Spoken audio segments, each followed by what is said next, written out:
ৰাইজক দিয়া প্ৰতিশ্ৰুতিখিনি আমি আখৰে আখৰে পালন কৰিম।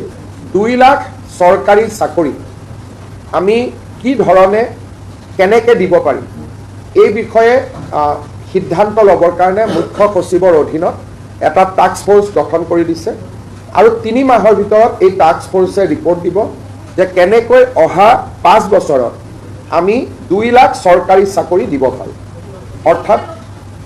অৰ্থাৎ মুখ্য সচিব ডাঙৰীয়াই প্ৰতিটো বিভাগৰ লগত কথা পাতি চৰকাৰী বা চৰকাৰৰ দ্বাৰা নিয়ন্ত্ৰিত বিভিন্ন কৰ্পৰেশ্যন, আমাৰ বিশ্ববিদ্যালয়, 6 শিডিউলৰ কাউন্সিল, এই গোটেইবিলাকত মিলি অহা 5 বছৰত আমি কেনেকৈ 2 লাখ যুৱক যুৱতীক চৰকাৰী চাকৰি দিব পাৰোঁ তাৰ বিষয়ে প্ৰতিবেদন এখন দিবৰ কাৰণে মুখ্য সচিব ডাঙৰীয়াৰ অধীনত এটা টাস্ক ফ'ৰ্চ গঠন কৰি দিছে, যাতে আমি আমাৰ যিটো অসমৰ যুৱক যুৱতীসকলকে যি প্ৰতিশ্ৰুতি আছিল তাক যাতে আমি ৰাখিব পাৰোঁ বা তাক যাতে আমি পালন কৰিব পাৰোঁ।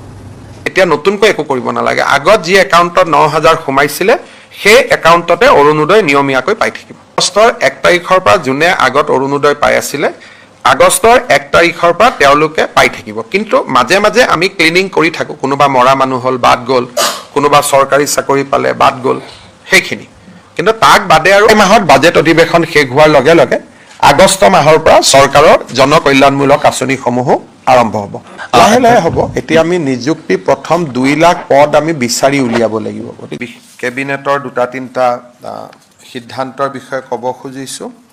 আজি আমাৰ কেবিনেটে ৰাজ্য চৰকাৰৰ কৰ্মচাৰীসকলক 2% অতিৰিক্ত মৰগীয়া ভাত্তা দিবলৈ সিদ্ধান্ত গ্ৰহণ কৰে। ইমান দিন আমাৰ ৰাজ্য চৰকাৰৰ কৰ্মচাৰীসকলে 58% ডিয়াৰনেছ এলাউন্স পাই আছিলে। এই সিদ্ধান্তৰ পিছত আমাৰ ৰাজ্য চৰকাৰৰ কৰ্মচাৰীসকলে 60% ডিয়াৰনেছ এলাউন্স পাব আৰু ই তৎকালীনভাৱে কাৰ্যকৰী হ'ব। আপোনালোকে সকলোৱে জানে যে যোৱা চৰকাৰৰ সময়ছোৱাত আমি ডিব্ৰুগড়ক অসমৰ দ্বিতীয় ৰাজধানী হিচাপে ঘোষণা কৰিছিলোঁ। আজি আমাৰ কেবিনেটে ডিব্ৰুগড়ৰ ৰাজধানী পৰিসৰ কিমান হ'ব তাক নিৰ্ধাৰণ কৰে আৰু ডিব্ৰুগড়ৰ 2nd state capital region development authority নামেৰে এটা নতুন অথৰিটিৰ নিৰ্মাণ কৰিবলৈ সিদ্ধান্ত গ্ৰহণ কৰে। এই 20 কিলোমিটাৰ ৰেডিয়াছ, ইয়াত কিন্তু জিলাখনৰ বাহিৰলৈকে গৈ নহয়। যদি এফালৰ পৰা আমি 20 কিলোমিটাৰ চাওঁ, আমি বগীবিল দলং পাৰ হৈ যাওঁ, কিন্তু পৰিসীমাটো ডিব্ৰুগড় জিলাৰ ভিতৰত থাকিব। গতিকে কোনোবা ফালে যদি 3 কিলোমিটাৰ গ'লে জিলাখন পাৰ হৈ যাওঁ, তেতিয়াহ'লে সেইটো জিলাখনৰ ভিতৰতে সীমাবদ্ধ হৈ থাকিব। Dibrugarh 2nd capital region development অথৰিটিৰ অধ্যক্ষ ডিব্ৰুগড় সমষ্টিৰ বিধায়কগৰাকী হ'ব, তেখেতৰ কেবিনেট ৰেংক থাকিব, দহুৱা ছেক্ৰেটাৰী তাৰ মেম্বাৰ থাকিব, ডিষ্ট্ৰিক্ট কমিশ্যনাৰ ডিব্ৰুগড় তাৰ মেম্বাৰ থাকিব, CO জিলা পৰিষদ, কমিশ্যনাৰ ডিব্ৰুগড় মিউনিচিপাল কৰ্পৰেশ্যন আৰু আমাৰ ডিষ্ট্ৰিক্টৰ হেড অফ দ্য ডিপাৰ্টমেণ্টবিলাক তাৰ এক্স অফিচিঅ মেম্বাৰ হ'ব আৰু এজন CEO মুখ্য কাৰ্যবাহী বিষয়াও নিযুক্ত কৰা হ'ব। এই ডিব্ৰুগড়ৰ 2nd ষ্টেট কেপিটেল নিৰ্মাণৰ বাবে ৰাজ্য চৰকাৰে 500 কোটি টকা ব্যয় কৰিব over A period of 5 years। বাকী নৰ্মেল যি তাত স্কিম হৈ থাকে, ৰাস্তা ঘাট, স্কুল, কলেজ, মেডিকেল কলেজ, এইবিলাকৰ উপৰিও অকল ষ্টেট কেপিটেলৰ দৃষ্টিভংগীৰে, অভাৰ এণ্ড এবভ ষ্টেট কেপিটেলৰ দৃষ্টিভংগীৰে 500 কোটি টকাৰ budget over A period of 5 years আবণ্টন কৰিব আৰু বৰ্তমান স্বাভাৱিকতে এই ডিব্ৰুগড় সদৰ সমষ্টিৰ বিধায়ক হিচাপে প্ৰশান্ত ফুকন ইয়াৰ অধ্যক্ষ হ'ব, কিন্তু পৰৱৰ্তী সময়ত এইটো পদেন পোষ্ট হ'ব। যোনেই ডিব্ৰুগড়ৰ বিধায়ক হয় তেওঁৱেই এই পদটোত অধিষ্ঠিত হ'ব। আজি আমাৰ কেবিনেটে আমাৰ যিটো MLA LED এৰিয়া ফাণ্ড, বিধায়ক সমষ্টিৰ উন্নয়নৰ যিটো পুঁজি দিয়া হয়, এই পুঁজি যোৱা 5 বছৰত 1 কোটি টকাত সীমাবদ্ধ হৈ আছিল। 5 বছৰ নহয়, 2016 চনৰ পৰাই ইয়াক বঢ়োৱা হোৱা নাছিল।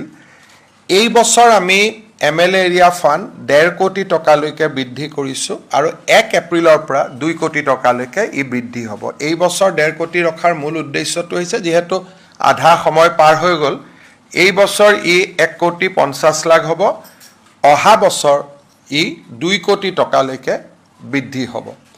এই 2 কোটি টকাৰ 10% আমি এনেকৈ ৰাখিছোঁ য'ত নেকি স্কুলৰ ফেন এখন লাগে, ক'ৰবাত নামঘৰত তাল এযোৰ লাগে বা কোনোবা দিব্যাংগক হুইল চেয়াৰ এখন লাগে, তেনেকুৱা কিছু আমি চোকা ল'ৰা এজনক কেতিয়াবা লেপটপ এটা দিব লাগে, শিক্ষাৰ্থী এজনক, এনেকুৱা 10% টকা আমি ইনষ্ট্ৰুমেণ্ট আদি কিনাৰ বাবে তাৰ ভিতৰত আমি ৰাখিছোঁ। 2 কোটি টকাৰ 1 কোটি 80 লাখ ইনফ্ৰাষ্ট্ৰাকচাৰত হ'ব, 10% আমি ইনষ্ট্ৰুমেণ্ট, এম্বুলেঞ্চ এখন কিনিব পাৰিব। এই ধৰণৰ কামৰ কাৰণে 10% আমি ব্যয় কৰিবলৈ অনুমতি দিছোঁ। চতুৰ্থতে আপোনালোকে জানে যে আমাৰ ৰাজ্যত বাজেটখন পাছ নোহোৱাৰ কাৰণে বিশেষকৈ প্ৰত্যেক 5 বছৰৰ মূৰত আমি ভোট অন একাউণ্টছ কৰোঁ ফেব্ৰুৱাৰী মাহত আৰু 3 মাহলৈকে খৰচ কৰাৰ আমি অনুমতি পাওঁ আৰু তাকো মূলতঃ দৰমহাৰ ক্ষেত্ৰত।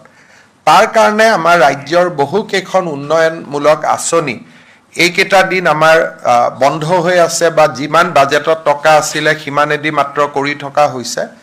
তাৰ পৰিপ্ৰেক্ষিতত আমি 6 জুলাইত অসম বিধানসভাৰ বাজেট অধিৱেশন আমি আহ্বান কৰিছোঁ যাতে 1 আগষ্টৰ পৰা প্ৰতিটো চৰকাৰী আঁচনিৰ সুবিধা নিয়মীয়াভাৱে অসমৰ ৰাইজে পাব পাৰে।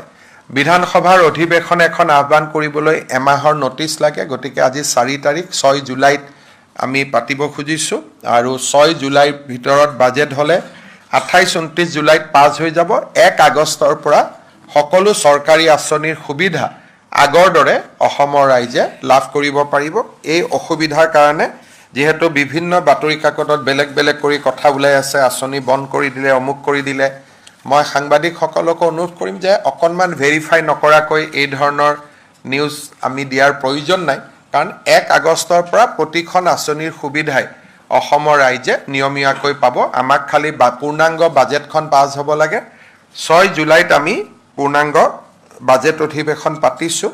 21 দিনৰ বাজেট অধিৱেশন হ'ব আৰু পৰৱৰ্তী সময়ত আমাৰ 1 আগষ্টৰ পৰা প্ৰতিখন চৰকাৰী আঁচনিয়ে আমি নিয়মীয়াকৈ পৰিচালনা কৰিবৰ বাবে সুবিধা পাম। কেবিনেটত আজি আমাৰ এডুকেশ্যন ডিপাৰ্টমেণ্ট সংক্ৰান্তত আৰু এটা সিদ্ধান্ত হয়। এডুকেশ্যনত স্কুলসমূহত যিবিলাক 4ৰ্থ শ্ৰেণীৰ কৰ্মচাৰীয়ে কাম কৰি আছে, 3য় শ্ৰেণীলৈ তেওঁলোকে প্ৰমোশ্যনৰ সুবিধা পায়। ৰুলখন নোহোৱাৰ কাৰণে সুবিধা পোৱা নাছিল। আজি